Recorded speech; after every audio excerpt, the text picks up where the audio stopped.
I have a friend who has 3 to 5,000 XRP spread across Coinbase and Cold Wallet. When does he get an LLC? When to move from Coinbase? I would keep anything on Coinbase. Again, Coinbase or any other exchange, I like Uphold, and there's a few others that do a good job of custody for people that I don't think are going to go bankrupt anytime soon. So that's not my issue with them. My only potential concern with Coinbase and the other exchanges, when there is a situation with Tether and Bitcoin, and they need liquidity to be able to facilitate transfers on their exchange. I mean, Shane Ellis gave you the Shane Ellis theory where Bitfinex goes illiquid and they use XRP in the interim, and voila, it moves to $589 because of the demand just on their exchange. My concern is that's their XRP. If your XRP is on their exchange, it is their XRP. It is not an FBO account like we provide at Digital Wealth Partners inside institutional custody, segregated, bankruptcy remote. It's none of those things, okay? It may be segregated. There are a few people out there that do segregated and a few people that do have small amounts of insurance on stuff. Bankruptcy remote, unless you're working on the institutional side, which some do have it, Anyway, if you got 3 to 5,000 XRP, you're not on that side. And not to poo-poo on anybody, I'm just keeping it real. I would get it off there,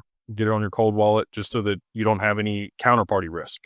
You still have your own risk at that point, right? Like you have radical responsibility. There's no recourse. There's no insurance on your cold wallet. I would get it off the exchange. I'd get it on their cold wallet. If you don't feel comfortable having it all in one place, maybe you have 2 cold wallets. Zaman is a hot wallet, but it's secure. I like Weedsay. I like his products. I think that they're doing a good job. They are charging fees now for larger transactions on there. They got to make money somehow. So I get that. It didn't used to be that way though. So anyway, I would get it off of Coinbase. If it were me, that's what I would do. If you want to sell some later, you move it back on there. You got an account. Right. And then for the LLC, again, once you get to somewhere between $50,000 and $80,000 in total portfolio value in crypto, that's where things start to make sense on the cost to benefit. Less than that, you're going to be better suited, just continue to dollar cost average and spend $2,000 on that versus the LLC.